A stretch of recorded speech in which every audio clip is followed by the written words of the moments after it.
Hallo Freunde, willkommen bei dem 9. Teil meiner Arno 4 Layout Vorschlagsreihe zum Thema Konservenfabrik mit Paprika, mit Rindern und mit Gulasch.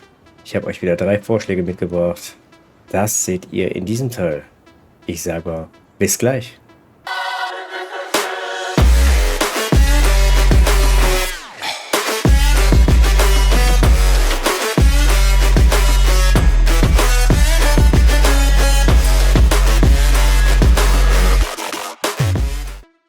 Ja, Freunde, da sind wir auch schon.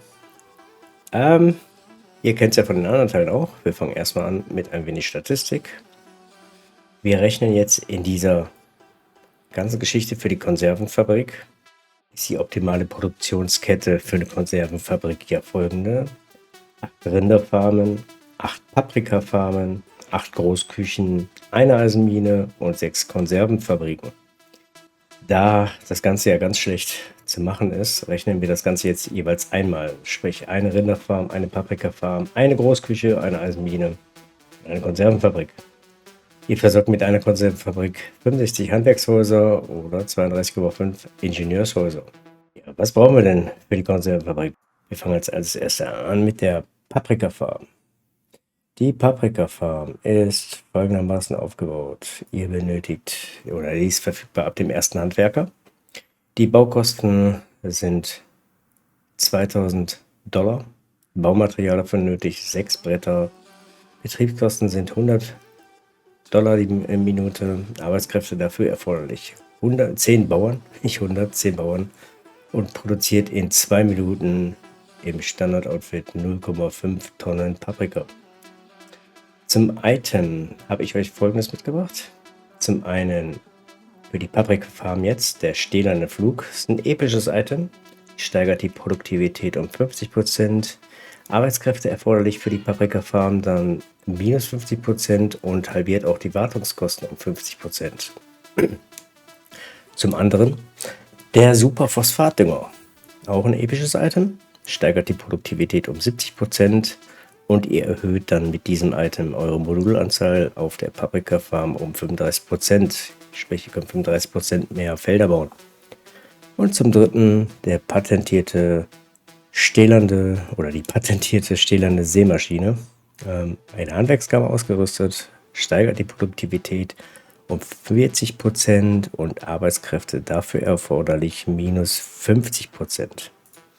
So, wenn man jetzt diese Items nimmt, habt ihr mit einer Paprika-Farm und diesem Outfit eine Produktivität von 370%, produziert in 32 Sekunden 1,8 Tonnen Paprika. Ihr braucht dafür keine Arbeitskräfte, weil die Items reduzieren alles auf 0 Arbeitskräfte, irgendwie alles mechanisch. Und ja, das ist das Paprika-Outfit. Jetzt kommen wir zur Rinderfarm oder Rinderzucht.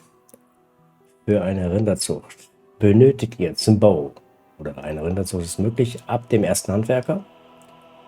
Die Kosten sind $2000. 6 Bretter braucht ihr als Baumaterial. Betriebskosten sind $50 die Minute und Arbeitskräfte dafür erforderlich 20 Bauern. Zur Produktionszeit: ihr produziert in 2 Minuten ein Rindfleisch. Ihr produziert 0,5 Tonnen Rindfleisch in der Minute. Zu den Items habe ich euch zum einen mitgebracht den fabelhaften Futterplatz. Der steigert die Produktivität um 70%, erhöht aber auch die Wartungskosten um 20%. Zum anderen die innovative Druckerpresse. Die Produktivität steigert es um 25%, dafür sind Arbeitskräfte erforderlich nur noch 60%, sprich 40% weniger. Und zum dritten die Viehbäuerin. Steigert die Produktivität um 30% und die Arbeitskräfte erforderlich minus 60%. Das heißt, summa summarum produziert ihr mit einer Rinderfarm, mit diesem Item-Outfit, habt ihr eine Produktivität von 435%, produziert in 27 Sekunden 2,2 Tonnen Rindfleisch. Dann kommen wir jetzt zum nächsten. Und das ist die Gulaschgeschichte. Sprich, wir produzieren dann aus diesem Paprika und diesem Rindfleisch Gulasch Und der Gulasch könnt ihr bauen ab dem ersten Handwerker. Die Baukosten sind 7.000 Dollar und als Baumaterialien benötigt ihr 6 Bretter, 10 Ziegelsteine, 8 Stahlträger und 8 Fenster. Und die Betriebskosten sind 100 Dollar. Des Weiteren Arbeitskräfte dafür erforderlich, jeweils 75 Handwerker und produziert 0,5 Tonnen Gulasch in der Minute. Ist auch mit der Stromversorgung möglich. Eine Eisenmine. Die Eisenmine ist verfügbar ab 300 Arbeiter. Baukosten 800 Dollar. Baumaterialien 4 Bretter, 5 Ziegelsteine. Betriebskosten sind 50 Dollar die Minute. Arbeitskräfte dafür erforderlich 50 Arbeiter. Und ihr produziert 4 Tonnen Eisen in der Minute. Und jetzt kommen wir zum Endprodukt, die Fleischkonserven. Ihr könnt eine Konservenfabrik bauen ab dem ersten Handwerker. Die Baukosten betragen 15.000 Dollar. Baumaterial dafür erforderlich 6 Bretter, 10 Ziegelsteine, 8 Stahlträger, 8 Fenster. Betriebskosten sind 100 Dollar die Minute. Arbeitskräfte für die Konservenfabrik 75 Handwerker. Und er produziert in einer Minute 30 eine Tonne Konserven. Wie gesagt, damit werden versorgt mit einer Konservenfabrik versorgt ihr 65 Handwerkshäuser oder 32,5 Ingenieurshäuser. Und des Weiteren ist später dann die Stromversorgung möglich. Zu den Items, die ich euch mitgebracht habe, habe ich euch zum einen Michel, den Sternenkoch, mitgebracht. Er ersetzt die Eingangsmaterialien. Sprich, anstelle von Gulasch verarbeitet das Gebäude Schweine. Und ihr produziert mit Michel noch zusätzlich eine Wurst in der Minute. Zum zweiten, The Cutting Edge ist ein episches Item. Steigert die Produktivität der Konservenfabrik auf 40%. Und dafür sind Arbeitskräfte erforderlich minus 50%, sprich nur die Hälfte. Und zum dritten den allseits berühmten, berüchtigten Ferras Alzarimi, Meister der Hypnose.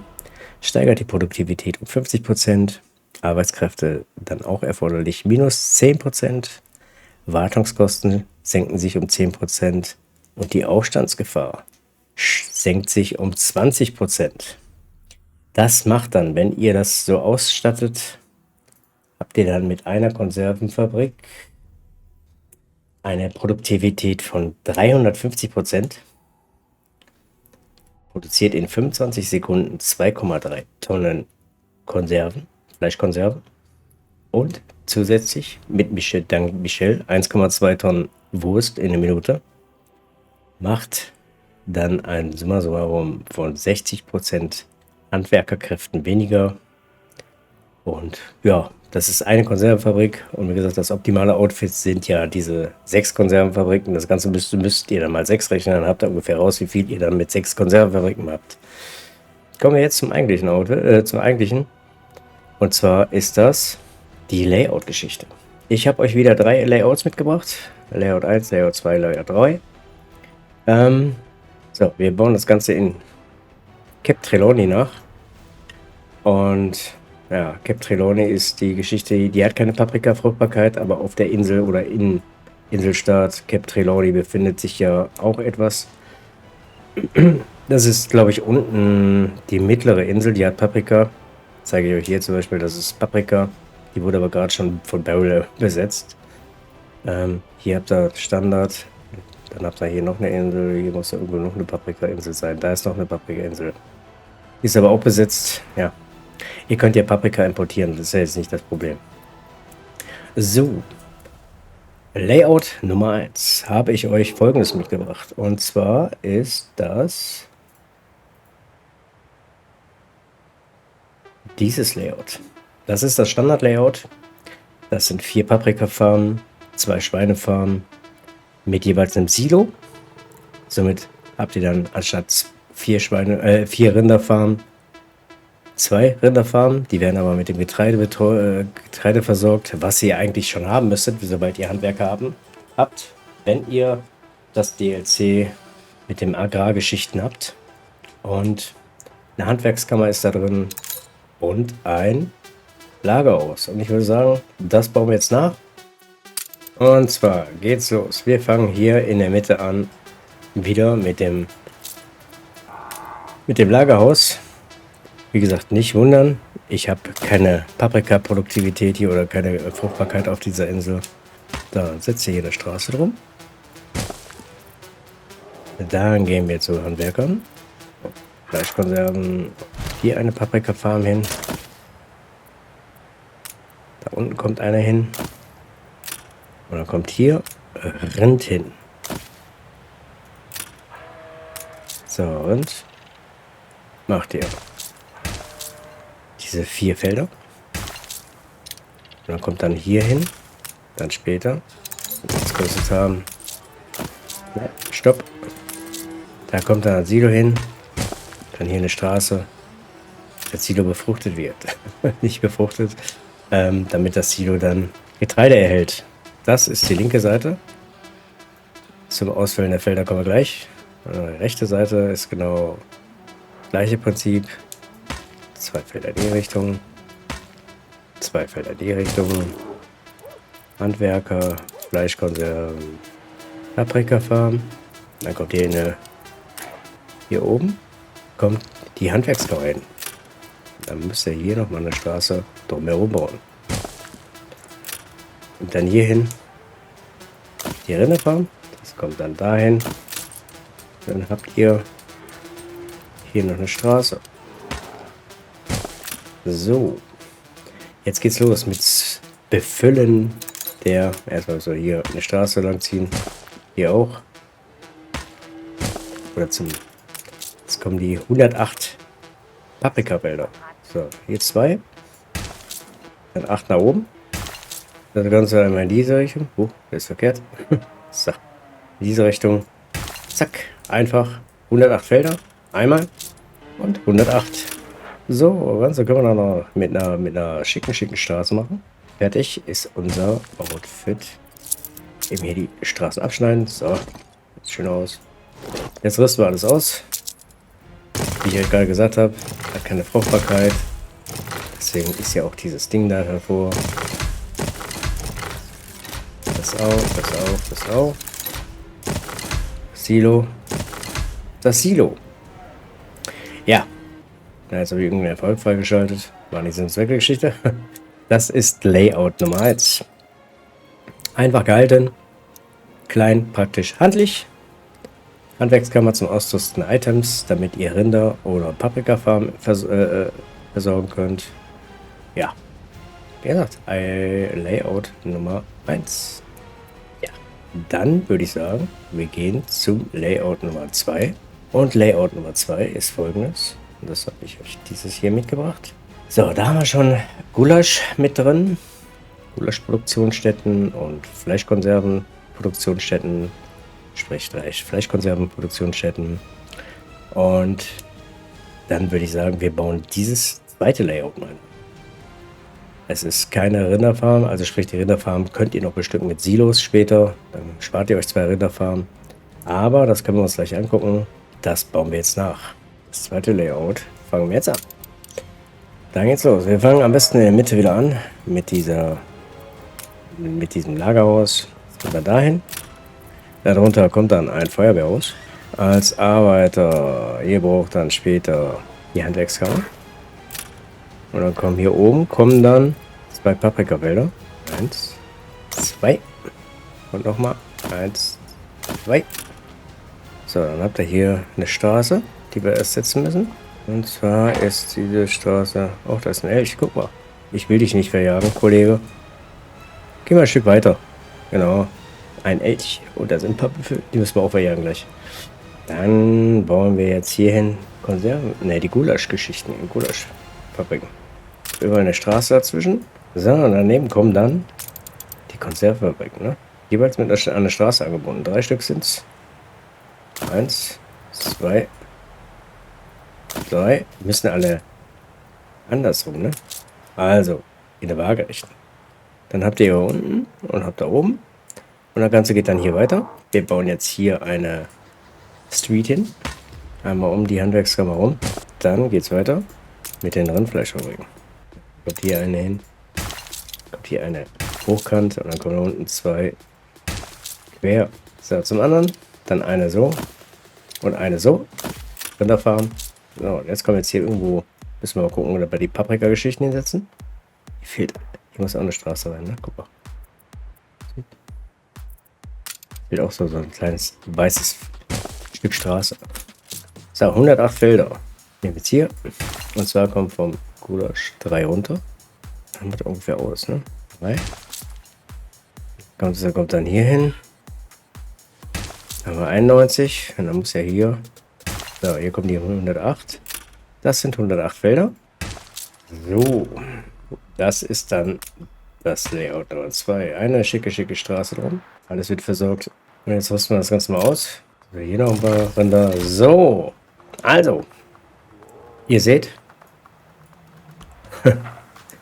Ihr seht, das ist Layout Nummer 2. Da sind 4 Gulaschfabriken drin. Diese 4 Gulaschfabriken versorgen diese Konservenfabriken. Das Eisen wird von außerhalb importiert. Ich kriege ja hier natürlich keine Eisenmine rein. Ich brauche eine Eisenvorkommen. Und ja, ihr könnt das Ganze verkürzen. Dann nehmt ihr diese 2 Rinderfarmen weg und baut hier einen Silo dran. Dann können wir nämlich ganz ein Stück verkürzen. Ne? Wenn wir jetzt hingehen und sagen, wir machen das jetzt einfach mal. Ihr setzt dann die Rinderfarmen, setzt ihr dann ein wenig anders. Könnt ihr die so setzen, dass die Silos benötigt. Dass die ein Silo benötigt, dann geht ihr hier oben hin. Aufrüsten. Kommt ja hier das Silo hin. Packen wir da. Silo packen wir hier rein. Dann 4 Felder. Und dann habt ihr hier das Paprikafeld. Ne? Dann habt ihr das jetzt hier mit einem Silo ausgestattet. Das gleiche Prinzip dann auf der Seite. Dann würden wir nämlich das Ganze einsparen. Wir sparen uns 2 Rinderfelder. So würde das Ganze aussehen, wenn wir jetzt ein Silo dran hängen. Dann ist es noch kleiner geworden. Die 2 Rinderfarmen werden mit Getreide versorgt, haben dann eine Produktivität von 200%, sprich ihr spart 2 Rinderfarmen. Aber wie ihr das bauen möchtet, überlasse ich gerne euch. Das ist, wie gesagt, mein Layout-Vorschlag Nummer 2. Und dann kommen wir jetzt zum dritten Layout-Vorschlag. Und der dritte Layout-Vorschlag ist Trommelwirbel. Dieser Layout-Vorschlag ist im Grunde genommen ähnlich wie der andere vorhin, nur dass es eine Konservenfabrik mehr hat. Aber ihr habt dort auch Silos an den Rinderfarmen, 2 mit Silos, 2 ohne. Das ist Layout-Vorschlag Nummer 3. Ihr habt 4 Konservenfabriken da drin. 6 Gulaschgeschichten und dann die ganzen Paprikafarmen drumherum. Das Ganze bauen wir jetzt nach. Wir fangen wieder ganz kurioserweise an mit einem Lagerhaus. Das kommt aber nach unten. Das ist das untere Lagerhaus. Und bei dem Lagerhaus kommt dann hier links und rechts kommt daneben dann die Rinderfarm. Eine daneben, eine daneben. Die Rinderfarmen werden später mit Silos ausgestattet. Und dann kommt dann hier eine hin. Und hier kommt dann Paprika hin. Über die Paprika kommt dann 3-mal Gulasch. Dann kommt da wieder eine Paprika hin. Die nächste Paprika dorthin. Alles schön mit Straßen ausstatten. Dann kommen hier die Konservenfabriken hin. Einmal so rum. Einmal so rum. Dann eine Straße dazwischen. So rum. Und so rum. Die Straße dann von diesem Haus rüber. Und hier oben kommt dann das andere Lagerhaus hin. Neben dem Lagerhaus kommt dann wieder eine Rindergeschichte. Sprich Rinderfarm. Einmal bei der Rinderfarm habt ihr dann 4 Felder. 1, 2, 3, 4. Hier muss die Straße rein, Freunde. Man muss ja mal gucken, was man hier baut. Kenny.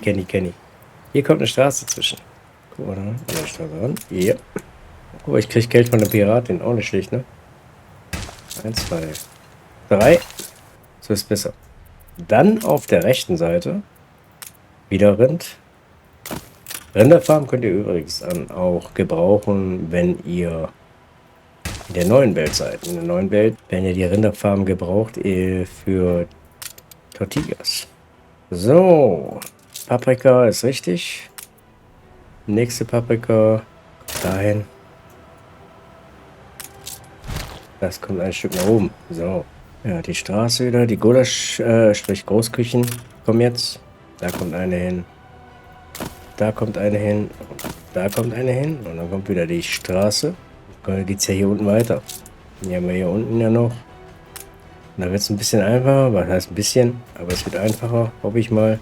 Da mitten. Und dann kommt nämlich hier dann später die Silos. Also 2 werden mit Silos befüllt und 2 nicht. Oh, lustig. So. Ja, und jetzt rüsten wir alles auf. Hier in der Mitte kam nämlich zum einen die Handwerkskammer, die eigentlich das Herzstück der ganzen Geschichte ist. Und von den Bauern kommt dann hierhin noch ein Feuerwehrhaus. Und dann kommt nämlich hier unten eine Straße lang. Dann habt ihr hier ein paar schicke Sachen, die ihr nutzen könnt. Ihr könnt ja die Ecken hier nutzen, da könnt ihr dann was reinsetzen. Ne?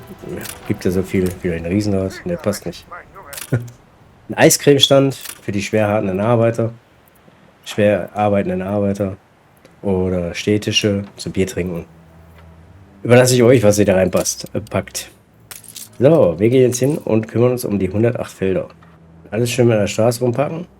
Kann man noch ein Paprikafeld dazu packen. Gucken. Also, habt ihr hier unten auch frei. Könnt ihr eventuell erweitern. Vielleicht später mit Traktoren und so weiter. Überlasse ich euch. Mein Layout-Vorschlag ist dieses. Und zwar ist das der Layout-Vorschlag Nummer 3 zu der Konservenfabrik. Wie ich gesagt habe, 4 Rinderfarmen, 2 davon mit Silos bestückt. Somit habt ihr dann praktisch 6 Rinderfarmen. Ihr habt 6 Großküchen, 4 Paprikafarmen, die ihr dann so viel Material liefern, 6 Paprikafarmen und hier innen drin sind die 4 Konservenfabriken. So. Wenn ihr das Ganze dann mit den Items ausfüllt, dann sollte das eigentlich hinhauen. Ja, wie gesagt, Vorschlag Nummer 3. Und dann sind wir auch schon am Ende meiner Layout-Vorschlagsreihe. Da hinten sieht schön aus, ne? So mit dem Blueprint-Outfit für Bauernfurz. Dann sind wir auch schon am Ende meiner Layout-Vorschlagsreihe. Ich hoffe, es hat euch Spaß gemacht, das Video. Wenn ihr das Ganze gut findet, hinterlasst mir doch ein Like, kommentiert das Ganze oder lasst mir ein Abo da. Und ich bedanke mich bei euch fürs Zuschauen und ich sage mal dann bis zum nächsten Teil meiner Reihe. Und in dem Teil gehen wir dann in Richtung Rum. Wir kümmern uns um Rum und Pelze und was nicht alles für Handwerker dann später noch erforderlich ist. Aber das Ganze seht ihr dann im nächsten Teil. Und danke fürs Zuschauen, Freunde. Bis zum nächsten Teil. Euer Kenny. Macht's gut.